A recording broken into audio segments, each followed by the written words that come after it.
नमस्कार। रेडियो इन्द्रेणीको समाचारमूलक बिहानी प्रस्तुति रेडियो पत्रिका हाम्रो परिवेशमा सहकर्मी छवि पुरीसँगै लक्ष्मी केसीको यहाँलाई हार्दिक स्वागत छ। इन्द्रेणी एफएम 92.4 मेगाहर्जबाट उत्पादन तथा प्रसारण भइरहेको हाम्रो परिवेशमा हामी विभिन्न समाचारहरूका साथ उपस्थित भएका छौं। डाङबाट प्रकाशित अखबार, अनलाइन संस्करणमा प्रकाशित समाचार तथा रेडियो इन्द्रेणीको समाचार डेस्कमा तयार पारिएका समाचारहरूको संगालो हाम्रो परिवेश तपाईँ Indreni FM 92.4 megahertz, indrenifm.com.np mobile application, सामाजिक सञ्जाल तथा डाङदेउखुरीको गढवामा रहेको रेडियो साझा आवाज 88.3 मेगाहर्ज र रेडियो राप्ती 98.4 मेगाहर्ज लालमटियाबाट पनि हामीलाई अहिले एकैसाथ सुनिरहनु भएको छ। हाम्रो परिवेश सुरु गरौं आजका प्रमुख खबर शीर्षकहरूबाट।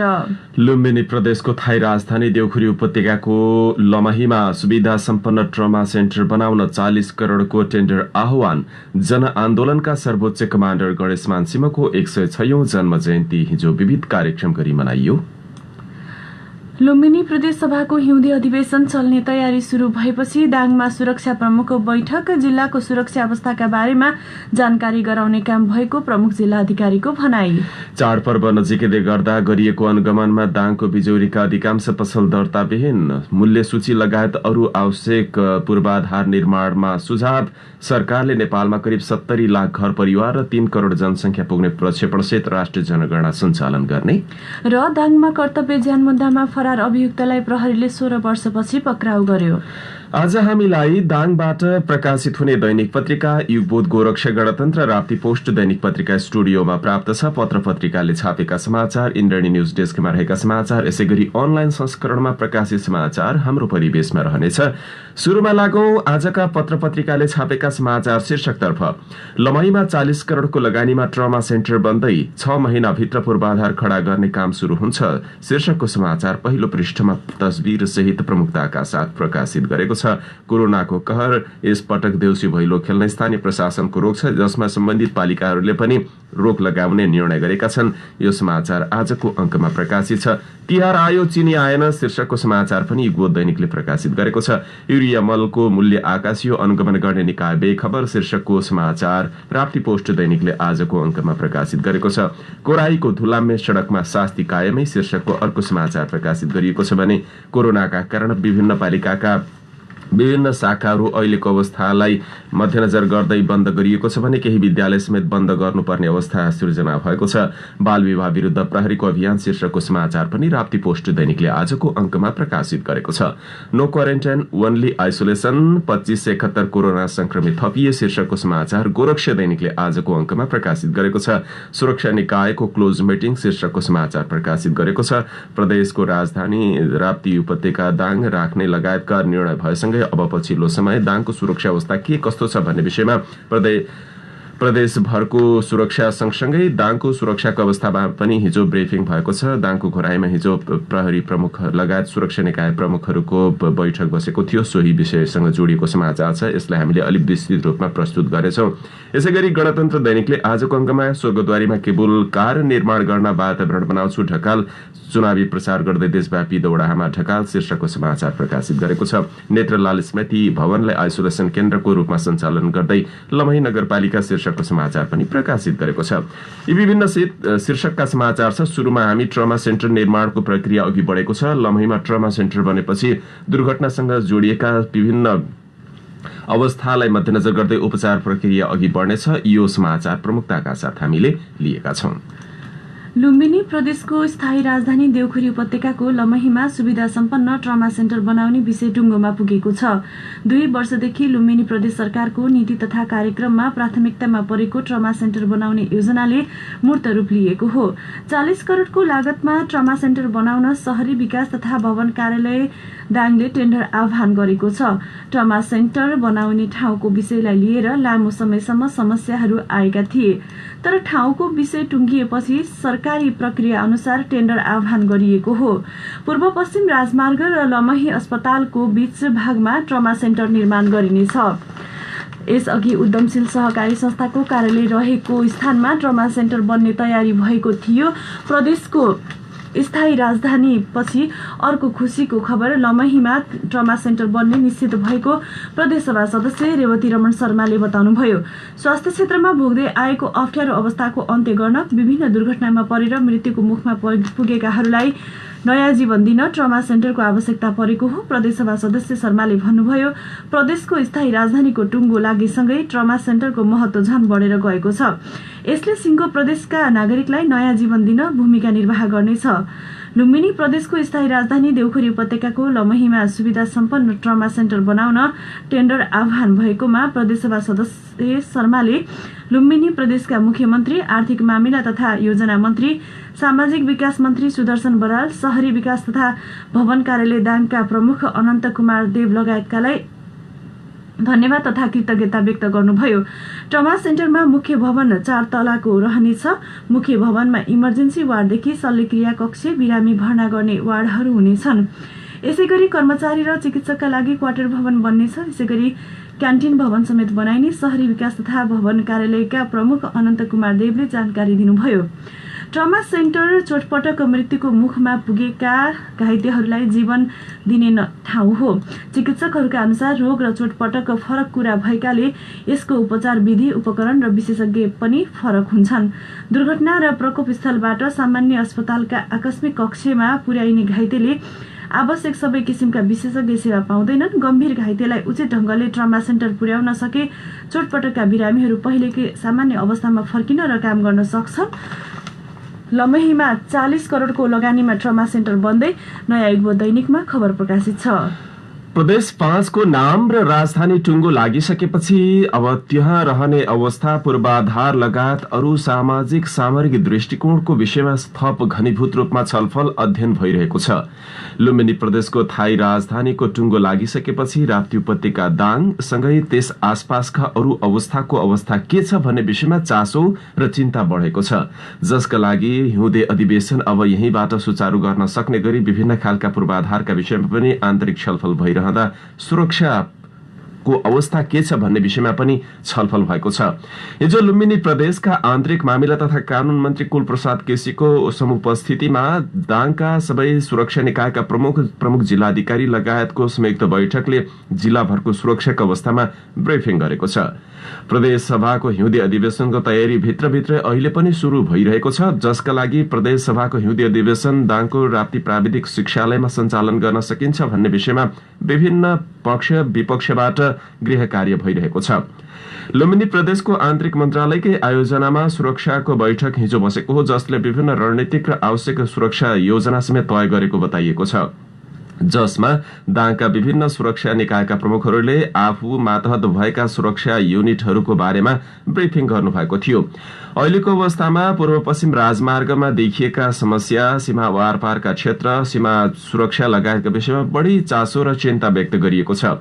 प्राप्त जनशक्ति व्यवस्थापन सँगसँगै आवश्यक जनशक्ति र सुरक्षा योजना कसरी थप प्रभावकारी बनाउन सकिन्छ र त्यसका आवश्यकता र मागलाई कसरी सम्बोधन गर्न सकिन्छ भन्ने विषयमा पनि सुरक्षा प्रमुखहरूले आफ्नो धारणा राख्नु भएको छ। अहिलेसम्म गरिएका काम र त्यसले प्राप्त गरेका उपलब्धिका बारेमा पनि समेत जानकारी गराइएको छ। यो विषयमा आन्तरिक मामिला तथा कानून मन्त्री कुलप्रसाद केसीले सुरक्षा प्रबन्धलाई थप चुस्त दुरुस्त बनाउनका लागि आवश्यक जनशक्ति व्यवस्थापनमा कुनै कमी नरहने वचन पनि दिनुभएको बताइएको छ। यसै सन्दर्भमा केही बेर अघि मात्रै टेलिफोन सम्पर्क गरी दाङका सुरक्षा लगायत प्रमुख जिल्ला अधिकारी जयनारायण आचार्यलाई हिजो भएको सुरक्षा प्रमुखहरूको बैठकमा जिल्लाभरको सुरक्षाका अवस्थामा ब्रिफिङ त गर्नुभयो। वास्तवमा के कुराहरू भए र गर्नुपर्ने काम के रहेछ भनेर सुरुमा मैले सोधेको छु। त्यस्तै जिल्लाको समग्र शान्ति सुरक्षाको अवस्था, हाम्रो आवश्यकताहरू के हुन्, थप राम्रो बनाउनलाई के गर्न सकिन्छ भन्ने विषय छलफल भयो। अब जस्तो सीमा सुरक्षाका विषयमा अलि बढी चासोका साथ कुरा उठेको भन्नेमा आएको छ। अहिलेको जनशक्तिबाट यी सबै कुराहरू व्यवस्थापन गर्न सकिने नसकिने, किनभने अब प्रदेश सरकारको ध्यान दाङमा केन्द्रित भएको छ, यो अवस्थालाई कसरी लिएको छ सर? अब सीमा सुरक्षा अब सरकारले पहिले निर्णय गरिसकेको छ। अब दाङ जिल्लामा 12वटा स्थायी पिओपी राख्ने कुरो छ होइन, 3वटा स्थायी छ, बाँकी 9वटा फरवार्ड बेसहरू छ। अब त्यसलाई स्थायी संरचना सहित राख्ने हो यो सालभरि। त्यस्तो आवश्यक सहयोग गर्न प्रदेश सरकारले अनुरोध गरिएको छ। त्यसमा पूर्वाधारहरू चाहियो, जनशक्ति हामीसँग छ, उपलब्ध व्यवस्थापन हुन सक्छ, तर आवश्यक पूर्वाधारहरूको व्यवस्थापनको लागि चाहिँ माग गरेका छौँ। प्रदेश सरकारलाई स्थानीय सरकारलाई पनि माग गरेका छौँ। अब लुम्बिनी प्रदेशको आन्तरिक मामिला तथा कानून मन्त्रीकै उपस्थितिमा भएको यो सुरक्षा ब्रिफिङको अवस्थालाई हेर्दा उहाँले चाहिँ के कुरामा बढी जोड दिनुभयो? पनि त्यही हो, समग्रमा अब प्रदेशको राजधानी छ, त्यहाँको सुरक्षा व्यवस्थापन गर्न हामी कसरी तयार हुने भन्ने हो। हामीसँग सुरक्षा साधन कस्तो रहन्छ, जनशक्ति कस्तो छ, त्यही कुरामै छलफल गरौँ। अनि त्यही कुरामै यसमा चाहिँ प्रदेश सरकारले कहाँ के गर्नुपर्छ हामी गर्न तयार छौँ भन्ने हिसाबमा नै उहाँले जोड दिनुभयो। र अब उहाँको फोकस चाहिँ अब लुम्बिनी प्रदेशको राजधानी केन्द्रित सुरक्षाको कुराहरूमा बढी नै कुरा भयो। अब करिब तिहार लगत्तै हिउँदे अधिवेशन सुचारू गर्ने तयारी भएको छ। यो अवस्थालाई हेर्दाखेरि जिल्लाको सुरक्षा संयन्त्र लगायत अरू आवश्यकताका आधारमा यहाँले थप केही कुराहरूको अनुरोध गर्ने या त्यसलाई व्यवस्थापन गर्नुपर्छ भन्ने लगायतका केही कुराहरू यहाँबाट भयो कि? हजुर, अब युडी अधिवेशन धान्ने हुने अवस्था रह्यो भने हामीले त्यही खालको सुरक्षा प्रबन्धको व्यवस्था गर्नुपर्ने हुन्छ। हामी तयार छौँ, त्यसको लागि तयार पनि छौँ। र केही अब थप जनशक्तिको आवश्यकता हामी उपलब्ध अब जुन प्रहरी कार्यालयहरू छन् दमैमा, भालुबाङमा, तिनीहरूको अपग्रेड गर्ने कुराहरूमा हामीले जानकारी गराएका छौँ र अपग्रेड गरिसकेपछि त्यही किसिमको सुरक्षा साधनहरूको आवश्यकता पर्छ। अब पेट्रोलिङको लागि भ्यानहरू आवश्यकता पर्लान्, अरू सञ्चार सुविधाको आवश्यकता पर्लान्। त्यही खालको अपग्रेड गर्नलाई नयाँ अब थप जनशक्तिको लागि पूर्वाधारको आवश्यकता पर्छ। त्यो कुराहरू हामीले जानकारी गरायौँ। पक्का पनि अब योभन्दा ठुलो, योभन्दा राम्रो अवस्थामा जानलाई थप आवश्यकता पर्छन्, सुरक्षा साधन, जनशक्ति। त्यो कुराहरू नै हामीले पनि त्यही कुरा माग गरेका छौँ। हामी त्यसको लागि तयार छौँ। हामी हरेक हिसाबमा रेडी छौँ। थप जनशक्ति, थप व्यवस्थापन, थप सुरक्षा साधनको आवश्यकता छ, त्यही कुरो जानकारी गराए हामीले। सर, अब यो राजमार्ग पनि छ, अब सीमा क्षेत्र पनि छ, सँगसँगै अब त्यहाँ अपग्रेड गरेर मात्रै पुग्ने हो या छुट्टै विङ्स पनि खडा गर्नुपर्ने हो? अब राजमार्गमा हाम्रो अहिले पनि सुरक्षा प्रबन्ध छ। ठाउँमा प्रहरी चौकीहरू छन्, त्यसै सशस्त्र प्रहरी छ, नेपाली सेना छ। त्यो सुरक्षाको हिसाबमा हाम्रो व्यवस्थापकीय दृष्टिकोणबाट हामीले अहिले पनि राम्रो अवस्थामा छौँ। तर पनि अब राजधानी हुँदा त्यसको चहलपहल, त्यसको व्यवस्थापन, अब त्यससँगै आउने कुराहरू जुन छन्, अब जति अब मान्छेको बढाइ बढ्छ, मान्छेको माइग्रेसनको पाटो होला, राजनीतिक गतिविधिहरू बढ्लान्, त्यो सँगसँगै सुरक्षा चुनौती पनि हुन्छन्। जस्तो अब भिआइपीहरूको सवारीहरू छ, त्यसमा पनि सुरक्षा दिनुपर्छ हुन्छ। त्यसो गर्दा हाम्रो अहिलेको जनशक्ति, हाम्रो स्रोत साधन अभाव हुन्छ। त्यो कुरो थप चाहिन्छ नै। हामीसँग दाङ जिल्लाभरि लगभग 76 किलोमिटर पूर्व पश्चिम राजमार्ग छ भन्ने छ। त्यसो गर्दा त्यसको सुरक्षा पक्का पनि हाम्रो चासो, चिन्ता र हामीले सधैँ ध्यान दिनुपर्ने विषयवस्तु हुन्छ। त्यसको प्रबन्ध सँगसँगै अरू नयाँ व्यवस्था अनुसारको आइपर्ने सुरक्षा प्रबन्ध पनि हामीले व्यवस्थापन गर्यौँ। त्यसको लागि आवश्यक सुरक्षा साधनको गुणस्तरीय गर्ने कुरोमा नै माग गऱ्यौँ। त्यो कुरो अब हामीले नेपाल सरकारलाई अनुरोध गरिसकेका छौँ, प्रदेश सरकारले त्यही कुरो अनुरोध गऱ्यौँ। हुनुहुन्थ्यो दाङका प्रमुख जिल्लाधिकारी जयनारायण आचार्य। हिजो सुरक्षा प्रमुखहरूको जिल्लाभरको सुरक्षाका अवस्था र अब अपनाउनु पर्ने रणनीतिक योजनाका बारेमा छलफल भएको छ, जसमा आन्तरिक मामिला तथा कानून मन्त्री कुलप्रसाद केसीकै संयोजकत्वमा हिजो छलफल भएको हो। प्रदेश सरकारको हिउँदे अधिवेशन लगायत अरू प्रशासनिक दृष्टिकोणले सुरक्षा अवस्था के कस्तो छ भन्ने बारेमा छलफल भएको छ। यसका लागि अपग्रेड गर्ने लगायत थप जनशक्ति व्यवस्थापन गर्ने विषयमा छलफल भएको छ। अहिलेको अवस्था हेर्दाखेरि सीमा सुरक्षा लगायत पूर्व पश्चिम राजमार्ग केन्द्रित हुन सक्ने आपराधिक गतिविधि नियन्त्रण र जिल्लालाई थप शान्ति, सुरक्षित र व्यवस्थित कसरी गराउन सकिन्छ भन्ने विषयमा छलफल केन्द्रित रहेको जानकारी गराउनुभयो। अब अन्य समाचार। चाडपर्व नजिकिँदै गर्दा दाङको बिजोरीका अधिकांश पसलहरू दर्ताविहीन रहेको पाइएको छ। हिजो सोमबार तुलसीपुर उपमहानगरपालिकाको उपभोक्ता हित संरक्षण शाखाले अनुगमन गरेको हो।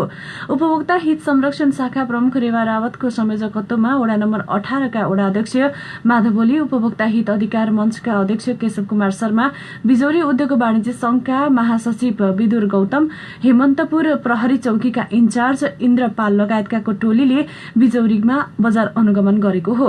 अनुगमनका क्रममा बिजोरीका विभिन्न पसलहरूबाट म्याद नागेका किराना सामानहरू, कस्मेटिक सामान, खाद्य वस्तुहरू जफत गरिएको छ।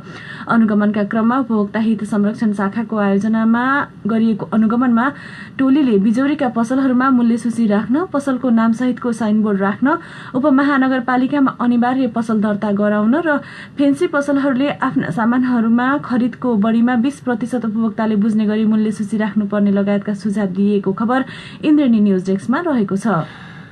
अहिलेको अवस्था हेर्दा खेतका धानहरू घर घरमा भित्र्याइएको छ, कतै धान दाउने काम भइरहेको छ, कतै धान भित्र्याएपछि अन्य बाली खेतीपाती सुरु गर्नुपर्ने बेला भएको छ। धानमा फल लाग्ने बेलामा मल नपाएर हैरानी खेपेका दाङका कृषकहरू गहुँ छर्ने बेलामा पनि मल नपाएर हैरानी खेप्दैछन्। मल पाइँदैन, पाउँदा पनि मूल्य बढेको छ। पहिले 940 रुपैयाँमा पाइने युरिया मलको मूल्य बढेर 1300 रुपियाँसम्म पुगेको छ। व्यापारीहरूले मूल्य वृद्धि गरेको आरोप किसानहरूको छ। दाङ मात्रै होइन, देशभर मलको अभाव छ। मलको अभाव भएको मौका छोपेर व्यवसायीले चर्को मूल्यमा ती मलहरू बेच्न थालेका छन्। लमहीमा पनि रासायनिक मल युरियाको चरम अभाव देखिएको अवस्थामा लमहीमा केही व्यापारीले किसानहरूलाई चर्को मूल्यमा बिक्री वितरण गरेको तथ्य बाहिरिएको छ। व्यवसायीले कोभिडका कारण मलको अभाव हुँदा बढी मूल्यमा ल्याउनु परेकोले पनि आफूहरूले चर्को मूल्यमा बिक्री गर्नु परेको बताएका छन्। तर कतिपयले लुकाएर राखेको मल यति बेला बढी मूल्यमा बिक्री गरेको भेटिएको छ। व्यवसायीले पहिले सस्तोमा किनेर अभावकै बीचमा बढी मूल्य बिक्रीमा गरेको योजना बनाएको हुन सक्छ। लमहीका एक किसानले भन्नुभयो, मल ल्याउनका लागि भनेर लमहीमा आएको अन्यत्र कतै पाइएन। एकजना व्यवसायीले राखेको भनेर सुनेर आएको मूल्य सुन्दा किनौ कि नकिनौ भइरहेको छ। कृषकको दुखेसो छ। एक बोरा मलमा 360 रुपैयाँ बढी किसानले खरिद गरेको पाइएको छ भने किसानले बढी मूल्य तिर्नुपर्ने बाध्यता समेत देखिएको छ। कहिलेकाहीँ अनुगमन गर्ने निकायले पनि अनुगमन नगर्दा बढी मूल्यमा बिक्री गरेको बढी मात्रामा देखिएको, जसका कारण कृषकहरू मारमा परेका छन्। युरिया मलको मूल्य आकाशियो, अनुगमन निकाय बेखबर हुँदा पनि कृषकहरू बढी मारमा परेका छन्। राप्ती पोस्ट दैनिकमा समाचार छ। केन्द्रीय तथ्याङ्क विभागले 2078 जेठ 25 देखि असार 8 गतेसम्म तय गरेको राष्ट्रिय जनगणना कोभिड-19 का कारण प्रभावित नहुने जनाएको छ। विभागका महानिर्देशक नवीन लाल श्रेष्ठले राष्ट्रिय जनगणनाको पाइलट गणना कोभिडको बीचमै गरेकोले कोभिडले यो कार्यलाई असर नपार्ने बताउनुभयो। स्वास्थ्य प्रोटोकल अपनाएर नै जनगणना गरिने उहाँले बताउनुभयो। विभाग र नेपाल आर्थिक पत्रकार समाज सेजनले आयोजना गरेको आगामी जनगणना सम्बन्धी कार्यक्रममा उहाँले स्वास्थ्य मापदण्ड पूरा प्रयोग गर्दै यो कार्य सम्पन्न गर्ने बताउनुभयो। हालको भन्दा कोरोना संक्रमण निकै बढेको अवस्था र काबु बाहिरको अवस्था आएमा भने सोच्नुपर्ने हुन्छ उहाँले भन्नुभयो। सरकारले परिकल्पना गरे अनुसार समृद्ध नेपाल सुखी नेपालीको राष्ट्रिय आकांक्षा पूरा गर्न आधार तथ्याङ्क उपलब्ध गराउने उहाँले बताउनुभयो। जनगणनापछि कृषि गणना पनि सुरु गरिने राष्ट्रिय योजना आयोगका सहसचिव सुमन अर्यालले बताउनुभयो। यसपटकको जनगणनाबाट घर सम्बन्धी विवरण, कृषि कार्यमा प्रयोग भएका जग्गा र क्षेत्रफल, पशुपक्षीको संख्या, वित्तीय सुविधामा पहुँच, व्यावसायिक शिक्षा र तालिम प्राप्त व्यक्ति संख्या, सरकारी अनुदानबाट निर्माण भएका घर संख्याको तथ्याङ्क पनि संकलन गरिने भएको छ। यसैगरी परिवारले उपभोग गरेका सुविधाहरू जस्तो खानेपानी, शौचालय, खाना पकाउने इन्धन, बत्ती, टिभी, फोन, सवारी साधन आदिको विवरण पनि संकलन गरिने भएको हो। विगतमा शिक्षकहरूलाई गणकका रूपमा राखिएकोमा यसपटकको गणनाका लागि भने आवेदनमा गरिने विभागले जनाएको छ। मेरो गणना मेरो सहभागिता राष्ट्रिय जनगणना 2078 भन्ने जनगणनाको मूल नारा राखिएको छ। आगामी जनगणना 12औं राष्ट्रिय जनगणना हो भने संघीयताको पहिलो जनगणना हुनेछ। जनगणना कार्यका लागि 43,000 गणक र 9,000 सुपरिवेक्षक कर्मचारीहरूबाट तथ्याङ्क संकलन गरिनेछ। विभागले 77 लाख परिवार र 3 करोड जनसंख्या रहेको अनुमान गरेको छ। नेपालको पहिलो जनगणना विक्रम सम्वत 1968 सालमा भएको थियो। कोभिडको कारण जनगणना प्रभावित हुँदैन, गोरक्ष दैनिकमा खबर छ। गत वर्ष दाङको राजपुर गाउँपालिकाको भैसाई स्थित एक विद्यालयमा साउन महिनामा आएको बाढीले एक विद्यालयलाई क्षतिग्रस्त बनायो। उक्त क्षतिग्रस्त भवनको पुनर्निर्माण गर्नुपर्ने या नयाँ संरचना के बनाउनु पर्ने भन्ने अन्योल भइरहँदा एक सामाजिक संस्थाले त्यहाँ सहयोग जुटाएर राजपुर गाउँपालिका वडा नम्बर 7 भैंसाही नाकामा रहेको श्री गौरीशंकर माविको विद्यालयको क्षतिग्रस्त भवनलाई फेरि निर्माण गरिदिएको छ। 6 महिनाभित्र सो भवन निर्माण गर्ने प्रारम्भिक अनुमान गरिए पनि प्रतिकूल मौसमका कारण ढिलो गरी सम्पन्न भएको उक्त भवनलाई हिजो मात्रै उद्घाटन गरिएको छ। गएको साउन 11 गति मनसुनी बाढीले भत्काएको उक्त विद्यालयको भवनका कारण पठन पाठनमा समस्या भएको जानकारी पाएपछि छाया नेपाल नामक संस्थाले आफ्नै लगानीमा 3 कोठे भवन निर्माण गरिदिएको हो। राजपुर गाउँपालिकाको अनुमति विद्यालयसँगको सहकार्यमा संस्थाले करिब 25 लाखको लागतमा 3 कोठे पक्की भवन निर्माण गरी हिजो उद्घाटन गरिएको छाया नेपालका कार्यकारी निर्देशक कमल थापाले जानकारी दिनुभएको छ। राजपुर गाउँपालिका उपाध्यक्ष धनपति यादवको समुपस्थिति तथा राजपुर गाउँपालिका अध्यक्ष लोकराज केसी, यसै गरी छाया नेपालका कार्यकारी निर्देशक कमल थापा लगायतको संयुक्त उपस्थितिमा हिजो सो विद्यालय भवनको उद्घाटन गरिएको छ। Land Tirol, Namaste Foundation, Friends for Nepal, SDA, Rajpur गाउँपालिका तथा छाया अस्ट्रियाको आर्थिक सहयोग र छाया नेपालको कार्यान्वयन एवं गौरी शंकर माध्यमिक विद्यालय व्यवस्थापन समितिको सहकार्यमा गएको पुस 29 गते शिलान्यास गरिएको उक्त भवन हिजो मात्रै उद्घाटन गरिएको छ, जसले सो क्षेत्रका विद्यार्थीलाई पठन पाठनमा सहजता आउने गाउँपालिकाले जानकारी गराएको छ। दाङदेउखुरी कोरोना आइसोलेसन सेन्टर लालमटियामा लुम्बिनी प्रदेशको हिउँदे अधिवेशन चल्ने भएपछि उक्त अस्पताल मंसिर 1 गतेदेखि बन्द हुने भए पश्चात देउखुरीका 4वटै पालिकाले आआफ्नो पालिकामा छुट्टा छुट्टै आइसोलेसन सेन्टर स्थापना गर्न लागेका हुन्। जस अनुसार दाङको लमही नगरपालिकाले शहीद नेत्रलाल अभागे स्मृति नेपाल कम्युनिस्ट पार्टी नेकपाको भवनलाई आइसोलेसन केन्द्रको रूपमा सञ्चालन गर्ने निर्णय गरेको छ। कोरोना भाइरस कोभिड-19 को संक्रमणलाई नियन्त्रण तथा रोकथामका लागि स्थापना शहीद नेत्रलाल अभागी स्मृति नेपाल कम्युनिस्ट पार्टी नेकपाको भवनमा रहेको क्वारेन्टिनलाई आइसोलेसन केन्द्रको रूपमा सञ्चालन गर्ने निर्णय गरेको लमही नगरपालिकाका नगर प्रमुख कुलबहादुर केसीले जानकारी दिनुभयो। नेत्रलाल स्मृति भवनलाई आइसोलेसन केन्द्रको रूपमा सञ्चालन गर्दै नगरपालिका गणतन्त्र दैनिकमा खबर छ। यात्रुको माग र समस्यालाई मध्यनजर गर्दै हिजोदेखि देउखुरीको सिसनेदेखि नेपालको दोस्रो लामो राप्ती पुलको पुल हुँदै महदेवा गढुवासम्म लमहीसम्मको सार्वजनिक यातायात सुचारू भएको छ। त्रिसिद्धेश्वरी राप्ती यातायात सेवा प्रणाली र रोयल देउखुरी मिनी माइक्रो तथा जीप समितिले हिजो बिहानबाट सार्वजनिक यातायात सुचारू गरेका हुन्। सार्वजनिक यातायातका साधन चल्न थालेपछि स्थानीय हर्षित भएका छन्। अटो रिक्सामा महँगो भाडा तिरेर यात्रा गरिरहेका स्थानीयलाई अब सार्वजनिक यातायात सुचारू भएपछि सहज यातायातको व्यवस्था भएको भन्दै हर्षित भएका हुन्। हिजोदेखि बिहान 7 बजेबाटै यातायात सुचारू भएको छ। हिजो मात्रै 12वटा सवारी साधन छुटेको त्रिसिद्धेश्वरी राप्ती यातायात सेवा प्रणालीका इन्चार्ज दानबहादुर सुनारले बताउनुभयो। यात्रुको माग र चापका आधारमा यातायातका साधनहरूको संख्या बढाउँदै लैजाने पनि उहाँले जानकारी गराउनु भएको छ। लमही नगरपालिकाले कोरोना भाइरस कोभिड-19 को बढ्दो संक्रमणलाई नियन्त्रण तथा रोकथामका लागि आम नगरवासीलाई स्वास्थ्य मापदण्ड पालना गराउने जिम्मेवारी ओडा प्रहरी कार्यालय लमहीलाई दिने निर्णय गरेको छ। सोमबार लमही नगर विपद व्यवस्थापन समितिका संयोजक कुलबहादुर केसीको अध्यक्षतामा बसेको बैठकले यस्तो निर्णय गरेको हो। लमही नगर विपद व्यवस्थापन समितिका संयोजक कुलबहादुर केसीको अध्यक्षतामा बसेको बैठकले कोरोना भाइरस कोभिड-19 को बढ्दो संक्रमणलाई मध्यनजर गर्दै लमही नगरपालिका क्षेत्रभित्र उपभोक्ता, व्यापारी तथा आम नगरवासीलाई कोभिड-19 सम्बन्धी पालना गर्नुपर्ने जनस्वास्थ्य अत्यावश्यक मापदण्ड अनिवार्य रूपमा पालना गर्न अनुरोध समेत गरेको छ। स्वास्थ्य मापदण्ड पालना गराउने जिम्मेवारी ओडा प्रहरी कार्यालयलाई गणतन्त्र दैनिकमा खबर छ।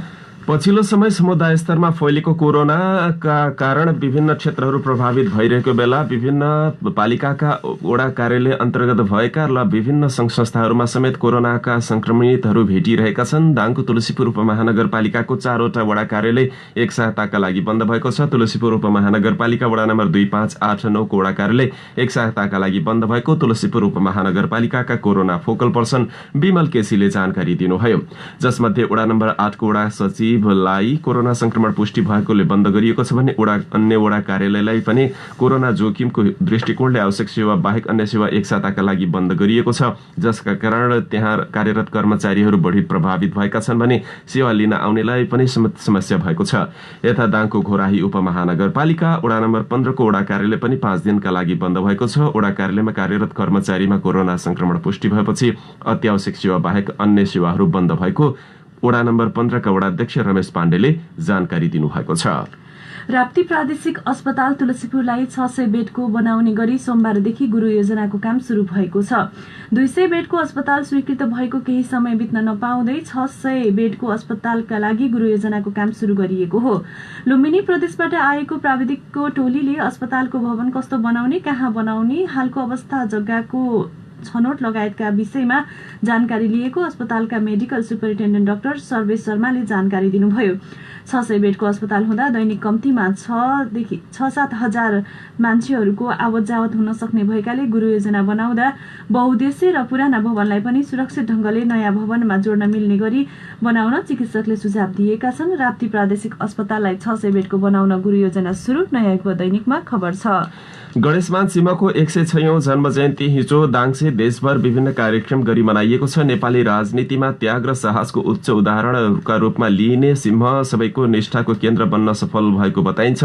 2046 को जनआन्दोलन सफल भएपछि तत्कालीन राजा वीरेन्द्रले प्रधानमन्त्री बन्न गरेको आग्रहमा समेत उहाँले आफ्ना समकक्षी नेता कृष्ण प्रसाद भट्टराईलाई अघि सार्दै नेपाली राजनीतिमा त्यागको उच्च नमुना उहाँले प्रस्तुत गर्नुभएको थियो।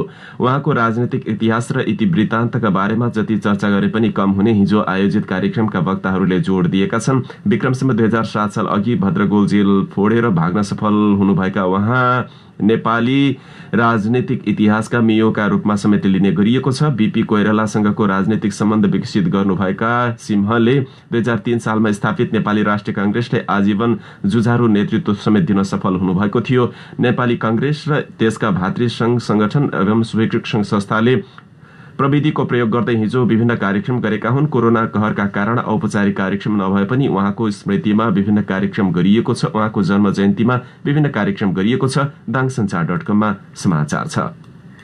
दाङमा कर्तव्य ज्यान मुद्दामा फरार अभियुक्तलाई प्रहरीले 16 वर्षपछि पक्राउ गरी सार्वजनिक गरेको छ। जिल्ला प्रहरी कार्यालय दाङका अनुसार पक्राउ पर्नेमा तुलसीपुर उपमहानगरपालिका वडा नम्बर 11 बस्ने 47 वर्षीय लीलाधर भण्डारी रहेका छन्। उनी विरुद्ध सर्वोच्च अदालतले 2061 साल चैत्र 29 गते कर्तव्य ज्यान मुद्दामा दोषी ठहर गर्दै 5 वर्ष कैद सजाय फैसला सुनाएको थियो।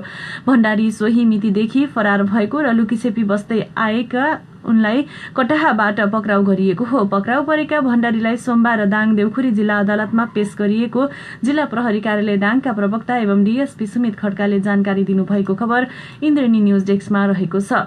यिनै विविध समाचारहरूका साथ हामी हाम्रो परिवेशको अन्त्यमा आइपुगेका छौं। अब जाँदा जाँदै प्रमुख समाचार शीर्षक फेरि एकपटक। लुम्बिनी प्रदेशको थाई राजधानी देउखुरी उपत्यकाको लमहीमा सुविधा सम्पन्न ट्रमा सेन्टर बनाउन 40 करोडको टेन्डर आह्वान। जनआन्दोलनका सर्वोच्च कमाण्डर गणेशमान सिंहको 106औं जन्म जयन्ती विभिन्न कार्यक्रम गरी मनाइयो। लुम्बिनी प्रदेश सभाको हिउँदे अधिवेशन चल्ने तयारी शुरू भएपछि दाङमा सुरक्षा प्रमुखको बैठक, जिल्लाको सुरक्षा अवस्थाका बारेमा जानकारी गराउने काम भएको प्रमुख जिल्ला अधिकारीको भनाई। चाडपर्व नजिकै गर्दा गरिएको अनुगमनमा दाङको बिजौरीका अधिकांश पसल दर्ताविहीन। नेपाल सरकारले नेपालमा करिब 70 लाख घर परिवार र 3 करोड जनसंख्या पुग्ने प्रक्षेपणसहित राष्ट्रिय जनगणना सञ्चालन गर्दै र दाङमा कर्तव्य ज्यान मुद्दामा फरार अभियुक्तलाई प्रहरीले 16 वर्षपछि पक्राउ गर्यो। हवस् त, हाम्रो परिवेशको समय सकियो। हामीलाई सुनेर साथ दिनु भएकोमा यहाँहरू सबै श्रोतालाई धन्यवाद। सहकर्मी लक्ष्मी केसी अनि म छवि पुरी आज्ञा माग्छौं। नमस्कार।